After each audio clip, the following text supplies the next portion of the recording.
के लिए तरह तरह के मंसूबे बनाते रहे, तरह तरह की साजिशें करते रहे, लेकिन उनकी हर साजिश नाकाम होती रही। उसकी वजह यह थी कि जब भी वो साजिशें करते अल्लाह के रसूल से दूर करने के लिए, 900 साल पुरानी बात है, हमारे उलमा, हमारे मशाइख, हमारे मुकर्रिरीन जब देखते कि इस्लाम का दुश्मन जो है अल्लाह के नबी से दूर करने के लिए जो है वो माज़ अल्लाह कोशिशें कर रहा है, काविशें कर रहा है, तो वो पूरी मेहनत, अल्लाह अकबर, सर से लेकर पैर तक के पूरी मेहनत झोंक देते ताकि लोगों के दिलों में मोहब्बत रसूल पैदा हो, इश्क रसूल पैदा हो, अजमत रसूल पैदा हो। उसके लिए वो तकरीरें करते हैं, उसके लिए वो किताबें लिखते हैं, उसके लिए वो हुजूर की अजमतों की महफिलें मुनक्किद करते हैं। लेकिन चलते चलते जब ये सिलसिला 15वीं सदी में दाखिल हुआ तो अब इस्लाम का दुश्मन जो है अपने मंसूबे में कामयाब होता नजर आ रहा है। किस तरह कामयाब होता नजर आ रहा है?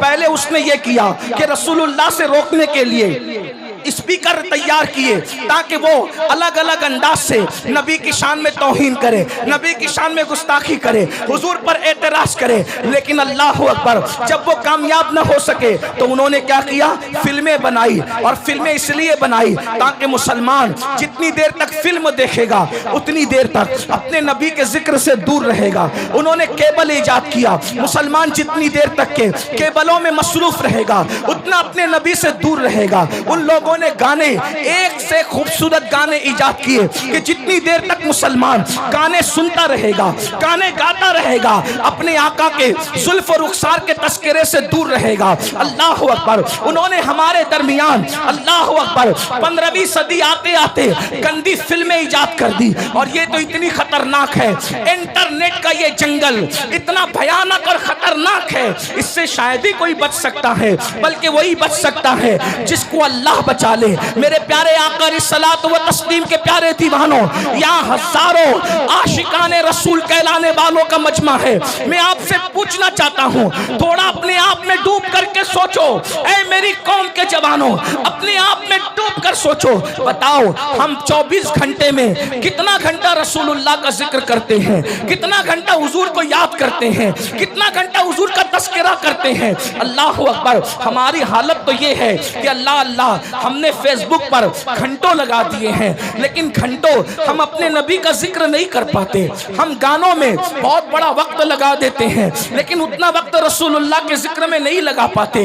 अब आप मुझे बताएं, जिसका बाप, अब तवज्जो से सुनना, जिसका बाप अल्लाह के नबी से दूर हो जाए उसके बेटे को रसूलुल्लाह से कौन करीब कर सकता है? जिसकी माँ नबी से दूर हो जाए, अल्लाह अकबर, उसके बेटे को नबी से कौन करीब कर सकता है? बड़ी माजरत के साथ ये हजारों का मजमा देख करके हम आपको दुआ तो दे जा रहे हैं, लेकिन हमारे सीने ठंडे नहीं होते, हमारे कलेजे ठंडे नहीं होते। उसकी वजह यह है कि आजकल बड़ी माजरत के साथ हमारे मुकर्रिर लोग, नातखा लोग, नाजिम लोग, पीर साहब लोग, महफिल सजाने वाले लोग खुश हो रहे। क्यों खुश हो रहे? हजारों आ गए।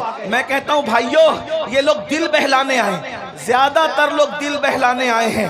वजह, हाँ, कल तक के फिल्म देखकर दिल बहलाते थे, कहा चलो थोड़ा सा वक्त तो मौलाना लोगों से दिल बहला लेंगे, क्या बोलते चलो देखते हैं। इसलिए कि अगर ये अमल के लिए आते, अगर ये अमल के लिए आते तो कौम में इनकलाब पैदा हो चुका होता।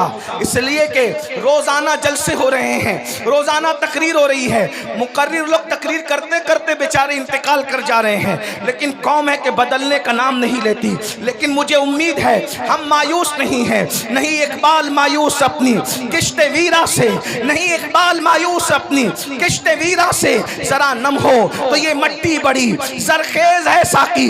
मेरे भाइयों, अपने दिलों में मोहब्बत रसूल का चिराग जलाओ, अपने सीनों में इश्क रसूल की शम्मा जलाओ और अपने आप को आशिक रसूल बनाओ। उसकी वजह यह है कि जब तुम्हारे सीने में मोहब्बत रसूल होगी, इश्क रसूल होगा, इंशाअल्लाह दुनिया की कोई ताकत आपको जेर नहीं कर सकती, दुनिया की कोई ताकत आपको रुस्वा नहीं कर सकती। कि आप नहीं देखते, अल्लाह अकबर, वो अरब के बोरिया नशीन जब तक उनके सीनों में इश्क रसूल नहीं था, तवज्जो फरमाए, अरब के वो बोरिया नशीन जब तक उनके सीनों में इश्क रसूल नहीं था, वो ऊंट और बकरियों के पीछे चला करते थे। लेकिन जब से मेरे नबी का इश्क सीने में पैदा हुआ, ज़माने पीछे चलता है वो कौमों के आगे। जिंदाबाद, नारे तकबीर, नारे रिसालत, मसलके आला हजरत और से मुक़द्दस सादात इकराम हजरत अल्लामा सैयद अमीनुल कादरी साहब किबला, नारे हैदरी हुजूर सैयद आसिफ मियां साहब किबला।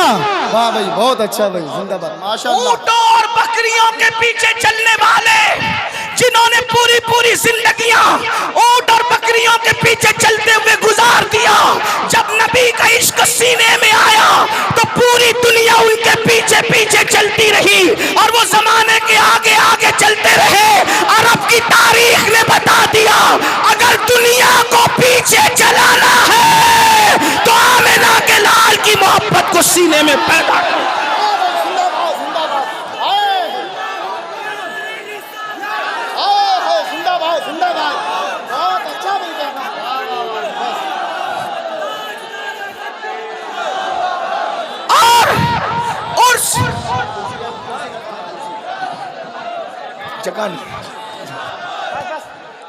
और से मुकद्दस की इस महफिल में मैं आपको पैगाम दे रहा हूं, हथियार उठाकर लोगों को अपने पीछे नहीं चलाया जा सकता, लेकिन सीने में इश्क़े मुस्तफा सजाकर सारी दुनिया को अपने पीछे चलाया जा सकता है। बल्कि वल्लाह इश्क वाला इतना ऊपर जाता है, इतना ऊपर जाता है, इतना ऊपर जाता है कि काबे की छत तलवों में नजर आती है और बिलाल काबे की छत पे है। जिंदाबाद, जिंदाबाद, वाह भाई, जिंदाबाद, नारे तकबीर, नारे रिसालत, मसलके आला हजरत और से मुक़द्दस सादात इकराम। बहुत अच्छा। आज हर बाप चाहता है मेरा बेटा तरक्की करे। तवज्जो करना उर्स में आने वालों, हर बाप चाहता है मेरा बेटा तरक्की करे, हर माँ चाहती है मेरा बेटा तरक्की करे, हर भाई चाहता है मेरा भाई तरक्की करे, हर इंसान चाहता है मेरी नस्लें तरक्की करे। मैं कहता हूँ मुसलमान, इससे बढ़ के तरक्की क्या होगी, इससे बढ़ के तरक्की क्या होगी?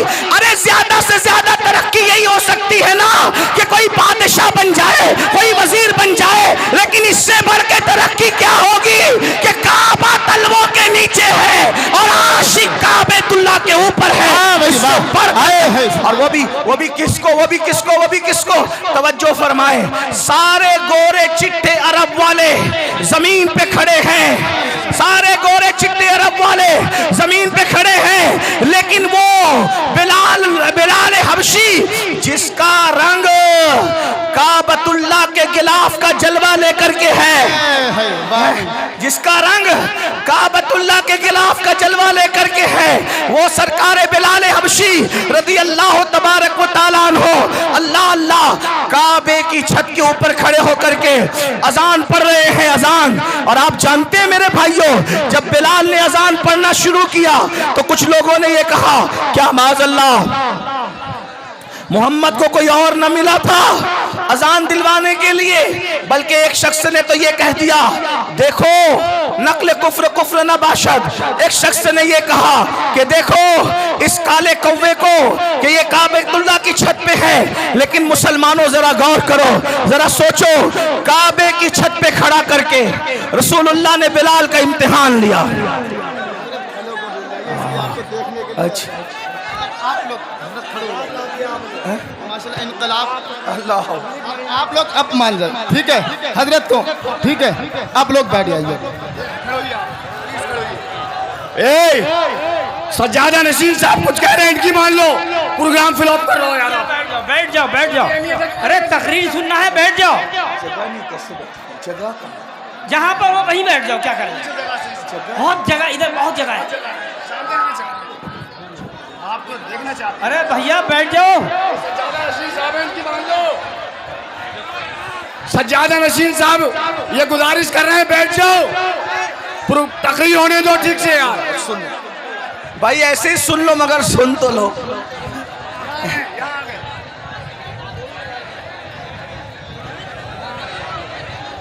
अच्छा ये बताएं, बोलूं कि नहीं बोलूं? चुप रहो ना यार, भाइयों मैं मुनाजिर थोड़ी हूं, नीचे ऊपर से बोला जाता है तो मुनाजरा होता है। मैं मुनाजरा करने नहीं, मैं बयान करने आया हूं। अच्छा, कितने लोग हुजूर की मोहब्बत में आए, जरा हाथ उठाएं। वो सब लोग मोबाइल जेब में रखें, सब मोबाइल जेब में रखें और अब सब मेरी गुफ्तगू सुने। भाई मैं बद्दुआ नहीं देता किसी को,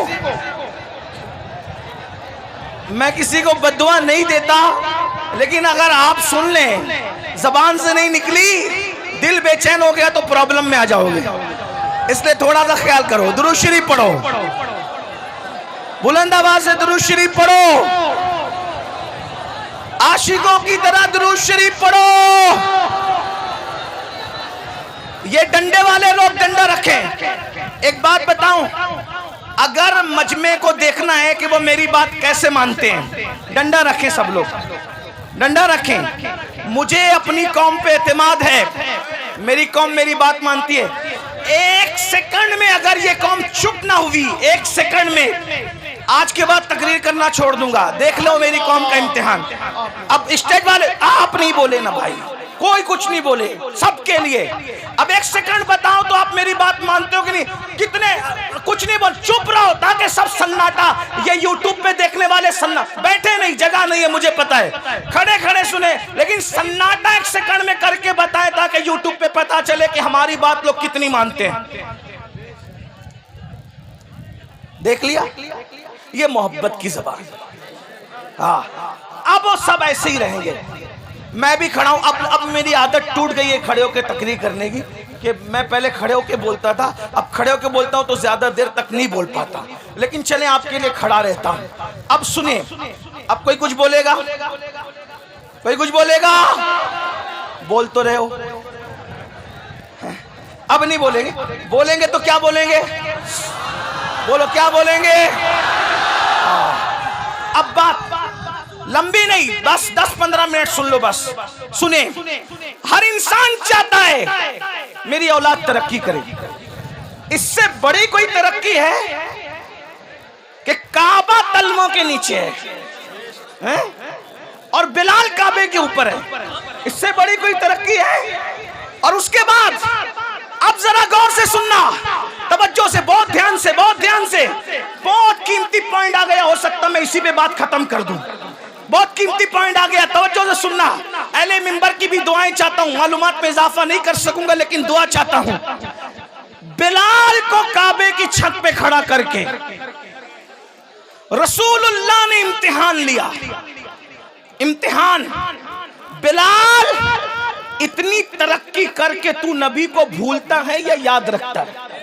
तवज्जो, ध्यान देना, तवज्जो दे, गौर करें। शायद इसे बात पूरी कर दूंगा, इसलिए कि आपने शोर बहुत किया, लेकिन थोड़ी मैं जो पैगाम देने आया तो वो दे करके मैं चला जाऊंगा। फिर आगे आपका प्रोग्राम चलता रहेगा, मुझे एयरपोर्ट पहुंचना है, और अगर मैं नहीं पहुंचूंगा तो मेरा कल का प्रोग्राम मुतासिर होगा। आपने वक्त ज़ाय किया वो आप समझें, लेकिन मेरा मेरा मेरा मेरा काम मैं पूरा कर रहा हूं। तवज्जो करना, पैगाम 2 मिनट में भी दिया जा सकता है और पैगाम के लिए 2 घंटे भी चाहिए, ठीक है। बिलाल को काबे की छत पे खड़ा करके आका इम्तिहान ले रहे हैं। बिलाल, तू इतना कामयाब है, इतना काम, मक्के के बड़े बड़े सरदार नीचे खड़े हैं, तुझे वहां खड़ा किया, वहां खड़ा किया जहां किसी का तसव्वुर खड़ा नहीं हो सकता, जहां किसी का तखय्युल खड़ा नहीं हो सकता। लेकिन इम्तिहान क्या लिया? अब बिलाल को देखो, बिलाल को इम्तिहान। बिलाल, अजान पढ़ो, अजान नंबर 1, सबसे ऊंची जगह काबा और सबसे बेहतरीन नगमा अजान, ठीक। सबसे बेहतरीन शहर में, सबसे बेहतरीन जगह पर, सबसे बेहतरीन नगमे के लिए बिलाल को कहा। अब बिलाल पूछने लगे कि या रसूल अल्लाह, अजान देने के लिए काबे की तरफ रुख का होना जरूरी है। अजान देने के लिए रुख कहाँ होना चाहिए? काबे की तरफ। मैं तो जंगों में अजान दी, काबे की तरफ रुख किया। मदीने शरीफ में अजान पड़ी, काबे की तरफ रुख किया। तिहामा की वादियों में अजान पड़ी, काबे की तरफ रुख किया। हर जगह अमन में, जंग में, जहां जहां अजान पड़ी, काबे की तरफ रुख किया। गरीब परवर बंदा नवाज, बुलंद करने वाले सरकार, आज आपने काबे की छत पे खड़ा किया, अब मैं रुख किधर करूं? मेरा रुख किधर होगा?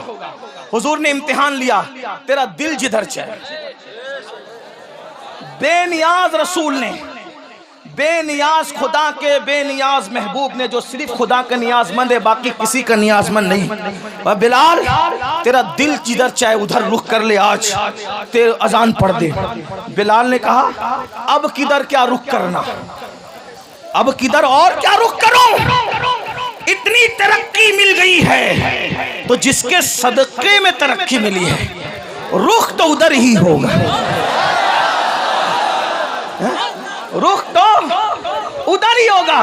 और बिलाल ने कहा, जब काबे के काबा ने मुझे काबे पे चढ़ा दिया और मेरी तरक्की का राज सिर्फ यही है जो काबे का काबा है, तो सबसे रुख फेर सकता हूँ, आमिना के लाल से रुख नहीं फेर सकता।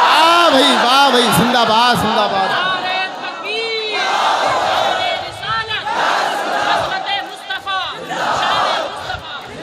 अब इसमें दो बातें सुन ले। उससे हुआ क्या? इश्क़े रसूल से बिलाल को तरक्की मिली। नंबर एक, तवज्जो है, इश्क़े रसूल से बिलाल को बोलो क्या मिली? तरक्की। लेकिन वफादारी मुस्तफा से उनकी तरक्की बच गई।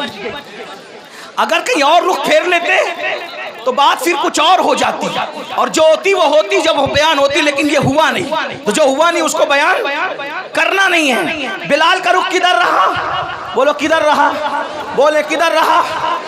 अब मेरी सुन लो, आप और हम जलील क्यों हैं? आप हम रुस्वा क्यों हैं?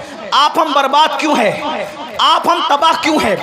आप हम गालियां क्यों सुन रहे हैं? आपकी हमारे घरों पे बिल्डोजर क्यों चल रहे हैं? वजह एक है, बिलाल काबे पे चढ़ के भी नबी की तरफ से रुख नहीं फेरा।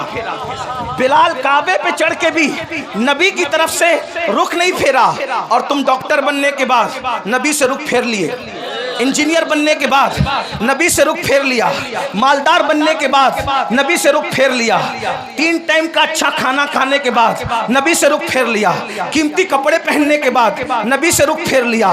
बताओ, वो काबे पे चढ़ के इतने ऊंचे पे भी नबी को नहीं भूले, और हम इन सारी गंदगियों के अंदर, गुनाहों की गंदगियों के अंदर अपने नबी को भूल गए, और माल की मोहब्बत में, कपड़ों की मोहब्बत में, डिग्रियों की मोहब्बत में, तिजारतों की मोहब्बत में अपने नबी से हमने अपना रुख फेर लिया। तो नबी से जो रुख फेरता है तो उसका क्या होता है? जिससे जो नबी से रुख फेर लेता है, खुदा की रहमतें उससे अपना मुंह फेर लिया करती है। अब पता चला मेरे आका अलैहिस्सलाम के दीवानों, बिलाल तो काबे पे खड़े होकर भी नबी को भूलना नहीं चाहते, और हम नबी पाक को भूल गए। बताओ, हम नबी पाक को कहाँ याद करते हैं? हम गाने तो गाते हैं, नात नहीं पढ़ते, 3 घंटे की फिल्म तो देखते हैं, हुजूर की सीरत नहीं पढ़ते। मेरे भाइयों, हमारे नबी से बड़ा अजमत वाला कोई है? हमारे नबी से बड़ा बुजुर्ग कोई है? हमारे नबी से आला कोई है? हमारे नबी से अफजल कोई है? अल्लाह की मखलूक में भाइयों उन जैसा कोई है ही नहीं। अल्लाह की मखलूक में उन जैसा कोई है ही नहीं। आपको बताऊं,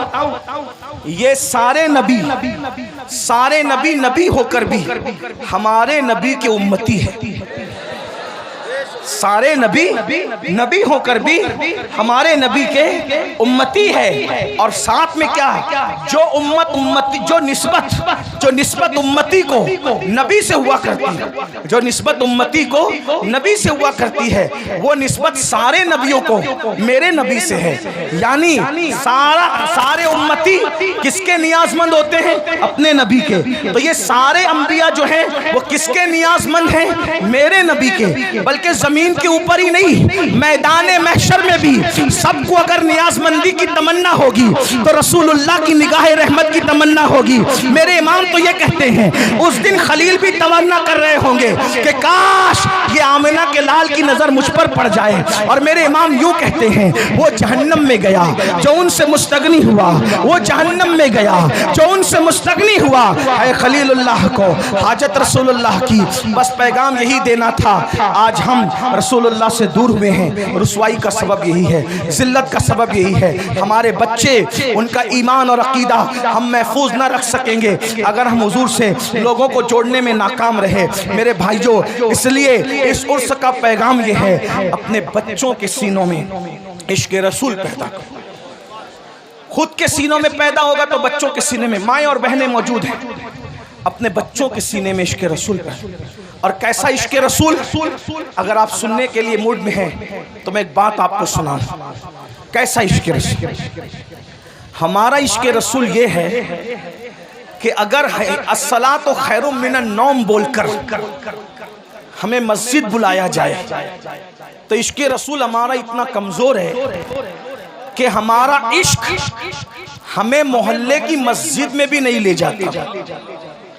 आपकी तवज्जो, बहुत अहम नुक्ते पे गुफ्तगू आती है और इसी पे शायद खत्म होती है।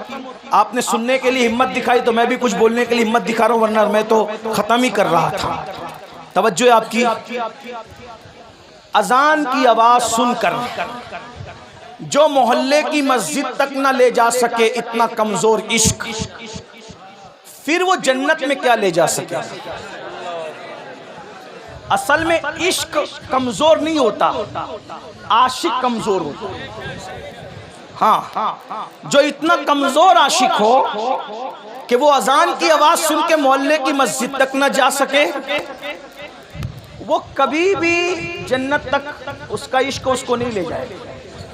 कहा किसका इश्क जन्नत तक ले जाएगा?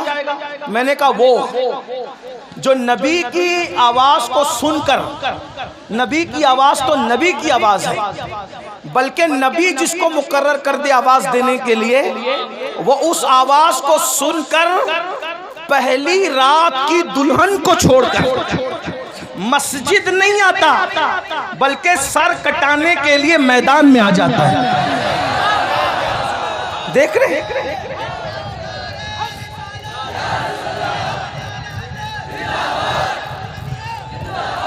आज लोग इश्क के दुश्मन क्यों हैं? तवज्जो, लोग इश्क के दुश्मन क्यों हैं? जानते हैं जिस दिन तुम आशिक बनोगे कोई टिक नहीं सकेगा, क्योंकि औकात के बराबर में चिड़िए और कौवे उड़ ही नहीं सकते। औकात के बराबर में, औकात देखा है शाहीन, बाज, औकात के बराबर में चिड़िया और कौवे उड़ ही नहीं सकते, क्योंकि वो बहुत ऊंचा उड़ता है। तो लोग चाहते हैं कि औकात न बनने पाए, इसी इन लोग इश्क के दुश्मन हैं। हर फिल्म का उन्वान इश्क, हर सीरियल का उन्वान इश्क, हर गाने का उन्वान इश्क। आपसे पूछता हूं, ये इश्क नहीं है, ये इश्क से हटाने का एक जाल है। जैसे अगर आपने कभी मछली का शिकार किया हो या चूहे को मारने के लिए पिंजरा रखा हो, तो मछेरे क्या करते हैं? हमारे यहाँ उसको सिद्दुड़ कहते हैं। सिद्दुड़ आप क्या कहते नहीं पता। एक छोटा सा है नहीं, एक कीड़ा होता है, बहुत बारीक सा पतला सा कीड़ा होता है, केसा, केसा कहते हैं हमारे, उसको सिद्दुड़ कहते हैं। वो मछली को बहुत पसंद है, तो क्या करते हैं पता है? मछली को पसंद है तो वो सिद्दुड़ लगाकर, गेसा लगाकर कि हम तुझे खिला रहे हैं, मगर वो खिलाते नहीं हैं।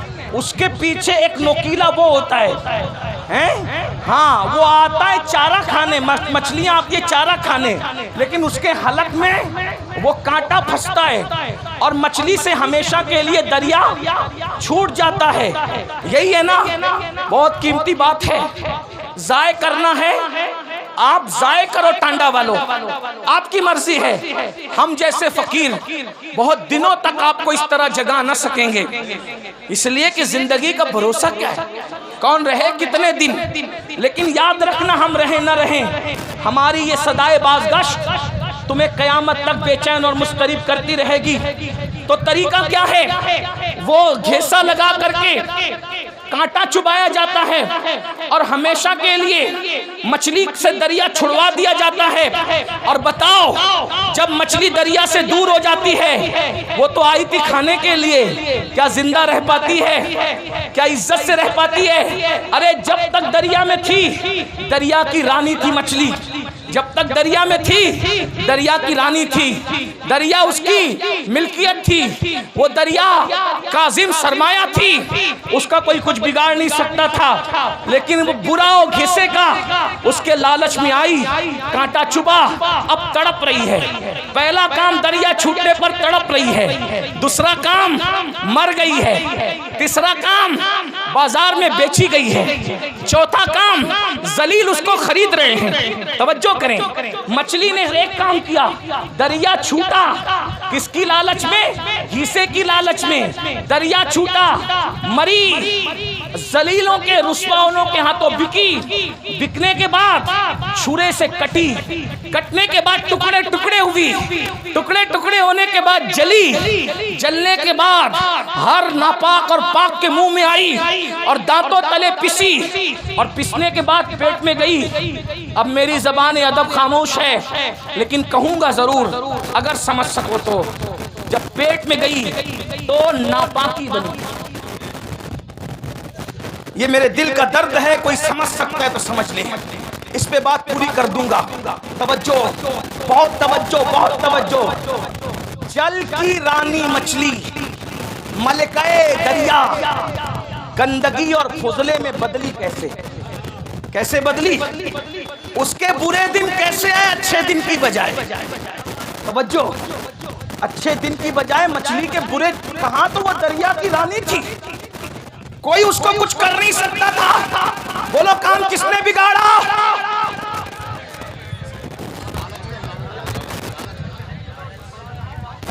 काम किसने बिगाड़ा? काम किसने बिगाड़ा? घीसे को नहीं पहचाना उसने घीसे को अपनी गिजा समझी, नहीं जानती थी कि उसके पीछे मकसद क्या है। रानी क्या बन गई? उजला, गंदगी, नापाकी, बदबू, गलाजा, पाखाने में तब्दील हो गई। कौन? दरिया की रानी। रानी का राज गया, वतन छूटा, फुजला बन गई फुजला। अब मैं आपको फुजला तो नहीं कहूंगा, लेकिन इतना जरूर कहूंगा, ये दिन आए कैसे? मछली रानी बनी थी दरिया की, और आप पूरी सल्तनत के बादशाह बने थे। मछली दरिया से वफा कर रही थी, जब तक दरिया में थी सब कुछ थी, और तुम इश्क मुस्तफा से वफा कर रहे थे, तब तक सब कुछ थे। बादशाह तुम थे, ताजदार तुम थे, आका तुम थे, मावा तुम थे, मौला तुम थे। जमाना भिखारी था, तुम भीख दे रहे थे। जमाना शागिर्द था, तुम उस्ताद बने हुए थे। तुम्हारे घरों में अब्बे दादे नौकरियां कर रहे थे, जो आज इतरा रहे हैं। अब्बे दादे नौकरियां कर रहे थे, जो आज इतरा रहे हैं, जो आज आप पे हंस रहे हैं। नौकरियां कर रहे थे आपके दादाओं की, अब्बाओं की। लेकिन क्या हुआ? फिर इन्होंने सोचा कि मुसलमान इश्क का बंदा है, मुसलमान इश्क का बंदा है।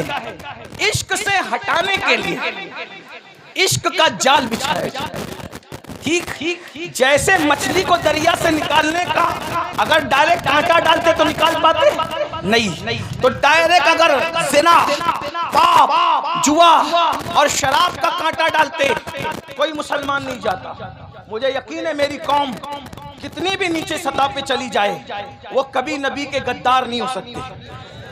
कोई मुसलमान नबी का गद्दार कभी नहीं हो सकता। लेकिन जैसे मछली को घीसे से फंसाया, वैसे तुमको किससे फंसाया? इश्क के बंदे हो, इश्क सामने लाया, इश्क सामने लाया। लेकिन मुकाबले में नाम तो इश्क का था, लेकिन वो इश्क न था। क्यों? इसलिए कि इश्क उसको कहते हैं। इश्क किसको कहते हैं समझ ले। इश्क उसको कहते हैं जो गुमनाम को शोहरत अता करता है। इश्क उसको कहते हैं जो बदनाम को नेकनाम बनाता है। इश्क उसको कहते हैं जो बिगड़े हुए को सुधार देता है। इश्क उसको कहते हैं जो बगदाद का मैखाना छुड़ाकर मक्के के खुदा खाने तक ले जाता है। इश्क उसको कहते हैं जो यतीमों का माल नहीं छिनवाता, बल्कि यतीमों के सर पे हाथ फिरवाता है। इश्क उसको कहते हैं जो मंसूर को मिल जाए तो अपने जमाने के वलियों का इमाम बनता है। अगर साबिर को मिल जाए वो अपना जनाजा खुद पढ़ाता है, अगर बाकी बिल्ला को मिल जाए तो वो नान भाइयों को भी बाकी बिल्लाइयत का मजहर बनाता नजर आता है। हाँ हाँ, इश्क अगर मुजद्दिद अल्फसानी को मिल जाए तो वो जमाने का अल्लाह अकबर इमामुल हुदा बनता नजर आता है, अकबर के फितने को धूल चिठाता नजर आता है। इश्क उवैस को मिल जाए तो वो शुतुरबान जो है इतना बुलंद हो जाता है, इश्क वाला कितना बुलंद होता है कि सब नबी से दुआ करवाते हैं। और नबी बिलाल नबी उवैस के पास अपने सहाबा को भेजकर कहते हैं, जाओ मेरे उवैस को कहना कि मेरी उम्मत के लिए दुआ कर दे। जिंदाबाद, वाह भाई जिंदाबाद। नबी जिससे दुआ करवा रहे हो वो आशिक है, नबी जिससे दुआ करवा रहे हो वो आशिक है। याद रखिए, ये जो इश्क का घिसा डाला गया इश्क नहीं था, क्योंकि ये जिस इश्क की बात कर रहे हैं इसमें तो आदमी जानी बन रहा है, इसमें तो आदमी शराबी बन रहा है, इसमें तो आदमी जुआरी बन रहा है, इसमें तो आदमी माँ बाप का नाफरमान बन रहा है, इसमें तो लड़कियों को लेके भाग रहा है। आशिक लड़की लेके कभी नहीं भाग सकता, और जो आशिक होगा वो लड़की लेके नहीं भागेगा, और जो लड़की लेके भागेगा वो आवारा गुंडा तो हो सकता है, आशिक नहीं हो सकता। उसकी वजह बताऊं, हमारे यहाँ आशिक का दूसरा नाम मजनू है, अल्लाह अकबर। लेकिन मजनू ने पूरी जिंदगी लैला को बालिग होने के बाद कभी देखा नहीं। किसी ने पूछा, ओ मजनू, लैला लैला करता तो है लेकिन लैला को देखा क्यों नहीं है? वो कहा, अरे जो महबूब की इज्जत को तार तार कर दे वो आशिक कैसे हो सकता है?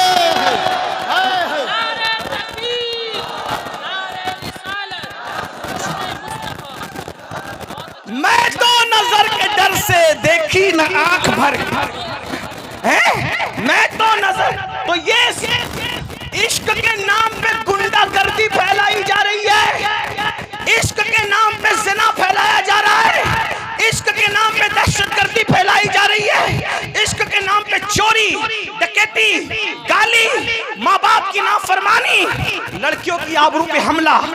मैं हिंदुस्तान में अपने शरीफ लीडरों से गुजारिश करना चाहता हूँ कि आप कहते हो बेटी बचाओ बेटी पढ़ाओ, मैंने कहा जिस दिन पिक्चर के हीरो फिल्म में लड़कियां लेकर के भागना बंद कर देंगे उस दिन कभी भी किसी की बेटी का रेप, और वो भी गैंग रेप, कभी नहीं हो सकता, क्योंकि रेप हमारे लड़के वहीं से सीख रहे हैं। मैं सिर्फ मुसलमानों को अपील नहीं कर रहा हूँ, हिंदू मेरे भाई जो हमारे मुल्क की जो है वो अक्सरियत है, वो भी इस एतबार से हमारे हैं कि वो बिरादरान वतन है। हमें जहाँ अपने बच्चों का ख्याल है हमें उनका भी ख्याल है। क्यों? इसलिए कि पड़ोस अगर नशे में होगा तो एक दीवार फलांग करके नशा हमारे घर में भी आ सकता है, ठीक है? इसलिए हम भारत को नशा मुक्त भी करना चाहते हैं और भारत को जिना मुक्त भी करना चाहते हैं, और नशा मुक्त और जिना मुक्त करने के लिए पिक्चर में जो जिना दिखाया जा रहा है उसका खात्मा किया जाए।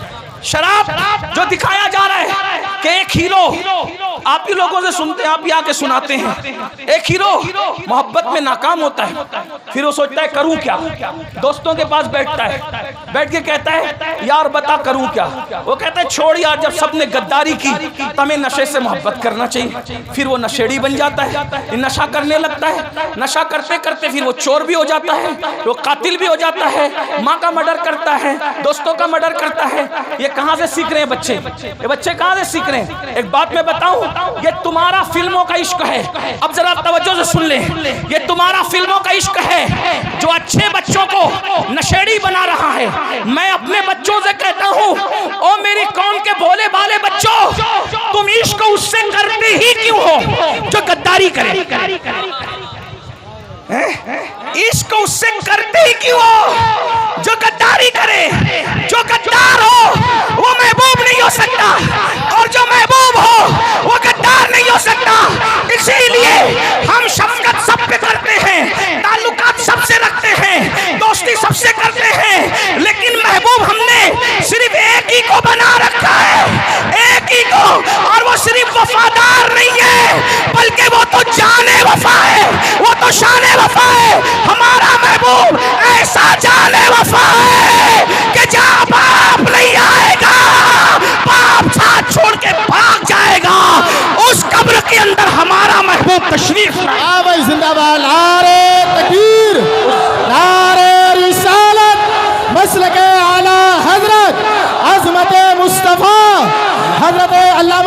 हजरत अमीरुल कादरी साहब किबला, सादाते इकराम। बहुत अच्छा पैगाम हजरत। बाप कब्र में नहीं आएगा, ना मेरा ना तुम्हारा। और यहाँ बड़े सच्चे सच्चे पीर लोग बैठे हैं, इसलिए इनकी हिम्मत से मैं सच्ची बात कर दूं। आजकल के दौर का पीर भी आपकी कब्र में नहीं आएगा, लेकिन रसूलुल्लाह आएंगे। हाँ, पीरों को दिल दो, जान दो, सब दो, लेकिन सबसे ज्यादा प्यार किससे करो? उससे। लेकिन सुन्नियों तुम कमजोर हो रहे हो। मुझे जिसको जितनी गालियां देना है कंट्रैक्ट ले ले गाली देने का, लेकिन मैं गाली प्रूफ आदमी हूँ, इल्जाम प्रूफ आदमी हूँ। वाटर प्रूफ देखा है? मैं गाली प्रूफ हूँ। वाटर जैसे वाटर प्रूफ पर पानी असर नहीं करता, मेरी सेहत पे गालियां असर नहीं करती, क्योंकि मैं इमाम हसन वाला हूँ। मिंबर पे गाली दी जाती थी तो कहते थे अगर तू कह रहा है सच तो अल्लाह मुझे सुधार दे, और तू गलत करे और यकीनन करे तो अल्लाह तुझे सुधार दीजा। मैं हसनी हूँ इसलिए गाली मुझे। लेकिन एक बात जरूर कह जाऊंगा, सुन्नियों कमजोर पड़ रहे हो तुम, कहीं ना कहीं इजहारे मोहब्बत में अपने नबी से ज्यादा अपने पीर को अहमियत दे रहे हो। माफ कर। हाँ, ये शायर लोग, मुझे शिकायत है आप लोग, ये शायर लोग जब नबी की नात पढ़ते हैं ना, तुम ऐसे चुप बैठते हो जैसे तुम्हें सांप सूंघ गया, लेकिन जब तुम्हारे पीरों का नाम आता है तो तुम नोटे उड़ाते हो। ये मैंने रोज देखना है और रोज देखता हूँ, रोज सुनता हूँ। होता है शबो रोज तमाशा मेरे आगे, दिल जलता है। अब आपसे पूछता हूँ, आप सुन रहे हैं, और ये सच्चे पीर लोग, ये सैयद, ये उलमा, ये सलीम मियाँ जैसे सैयद, आसिफ मियाँ जैसे सैयद, अदनान मियाँ जैसे, ये मुजफ्फर मियाँ जैसे, और ये नायबीन रसूल अल्लामा जाहिद जैसे, और इन सब के नाम मुझे नहीं पता, हज़रत अल्लामा मुफ्ती राशिद मरकज़ी जैसे, और भी लोग, सबके नाम नहीं पता। सब मेरे सर के ताज, मुझसे बड़े हैं इल्म में और अमल में। उम्र में कोई छोटा हो सकता है लेकिन इल्म में, लेकिन देखता हूँ कि पैसा लुटाते हो। कब नबी का नाम आया नहीं, पीर का नाम आया। तो शायर क्या करता है पता है? जहां से उड़ता है ना, फिर नबी पर एक एक शेर पड़ा, और जिसके नाम पर छपे हुए गांधी आने लगे तो उसको वो बार बार दोहरा रहा है, मटक मटक के दोहरा रहा है। क्यों? क्योंकि उसको चाहिए। सब शायर की बात नहीं करता। आज भी कुछ लोग हज़रत हसन के नक्शे कदम पर है, उनकी जूतियां मेरे सरों पर, वो मेरे आकाई नेमत है, लेकिन ये माहौल कौन बना रहा है? तुम नमक किसका खा रहे हो? नमक किसका खा रहे हो? नमक हलाली तो करो। अल्लाह मिला उनकी वजह से, कुरान मिला उनकी वजह से, दीन मिला उनकी वजह से, ये रोटी के टुकड़े भी उन्हीं के सदके में मिल रहे हैं। मेरे इमाम ने हमें मसलक दिया है। मैं फिक्रे रज़ा का गुलाम हूँ, बंदे फिक्रे रज़ा हूँ। मेरे इमाम कहते हैं खल्क के हाकिम हो तुम, रिस्क के कासिम हो तुम, जो मिला तुमसे मिला, तुम पे करोड़ों दुरूद। जिंदाबाद। नारे तकबीर, नारे रिसालत, मसलके आला हजरत, नारे हैदरी। सुन लो और दिल के कानों से सुन लो, सुन लो और दिल के कानों से सुन लो। लेने की बात आए तो नबी का दर, लेने की बात आए तो नबी का दर, और किसी का जिक्र करने की बात आए तो गैबन शाह, लक्कड़ शाह, पक्कड़ शाह, खाकिश, क्या क्या शाह ले आते हो। सबके जिक्र करो, मुझे एतराज नहीं है। दुनिया में एहतराम के काबिल है जितने लोग, मैं सबको मानता हूँ, मुनकिर सबको मानता हूँ, मैं सबको मानता हूँ, मगर मुस्तफा के बाद क्यों उन्हें जाना, उन्हें माना, न रखा गैर से काम। लिल्लाहिल हम्द, मैं दुनिया से मुसलमान। वाह भाई, जिंदाबाद। लब्बैक या रसूल अल्लाह, लब्बैक लब्बैक।